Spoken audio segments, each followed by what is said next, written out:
I never stop at rest areas after midnight anymore.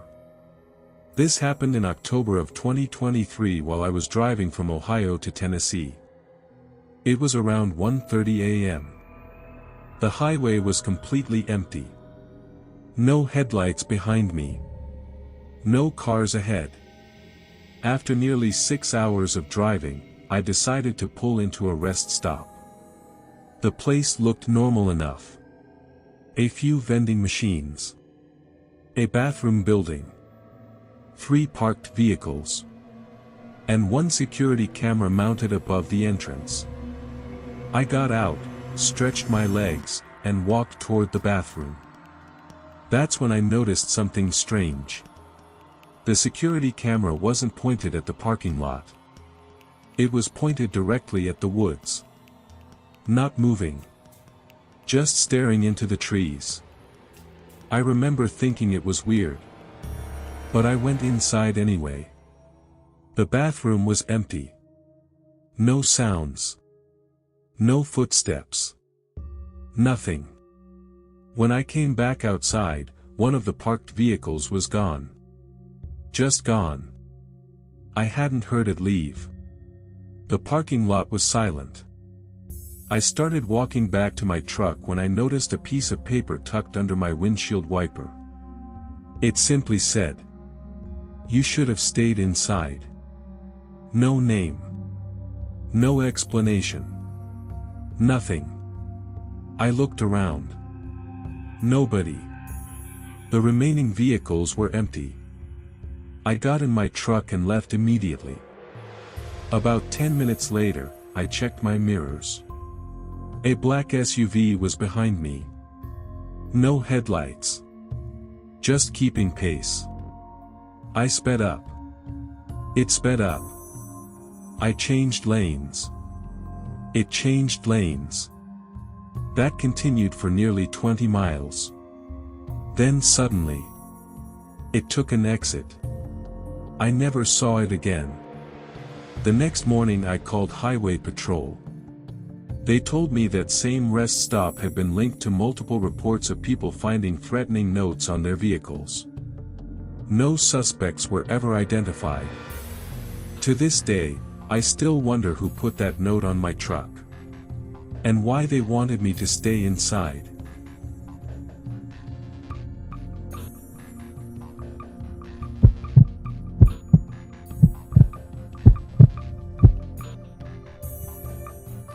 This story happened during a weekend trip to Vermont.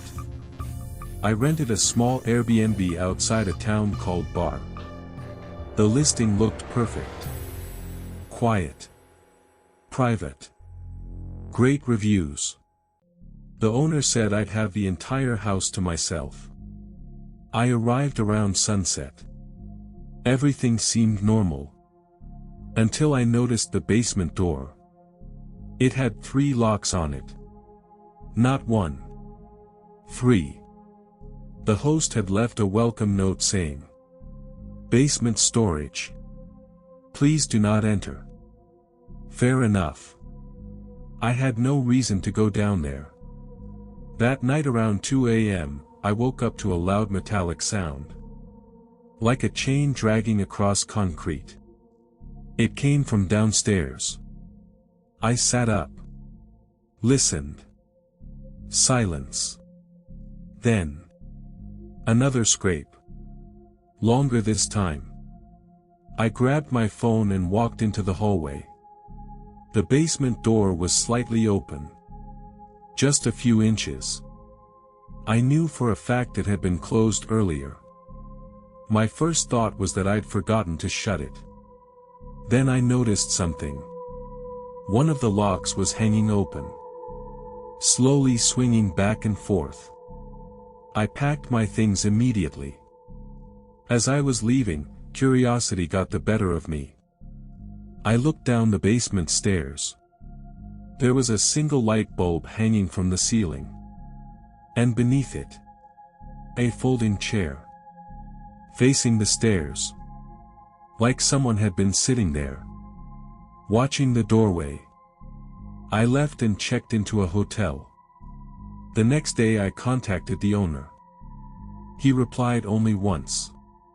His message said, "The basement should have been locked." Then he stopped responding.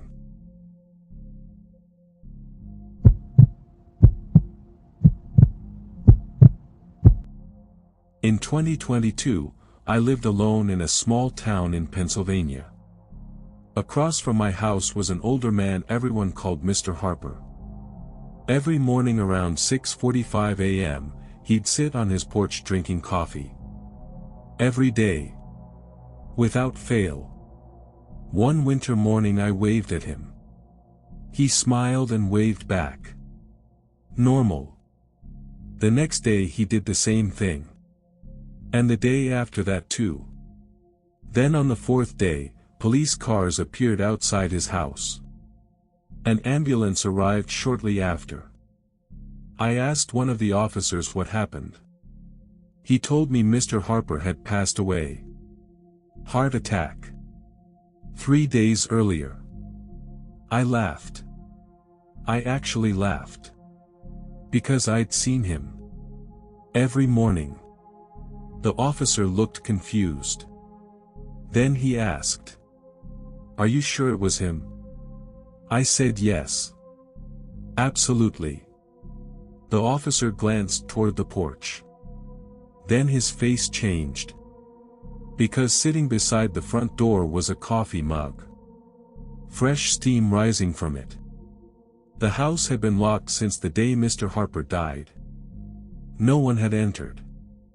No one had left. The mug was still warm. I moved away 6 months later. But before I left, I checked that house one final time. The porch was empty. The windows were dark. Everything looked abandoned. Except for one thing. A single coffee mug. Sitting exactly where it had always been. And steam was still rising from it. Fearful face.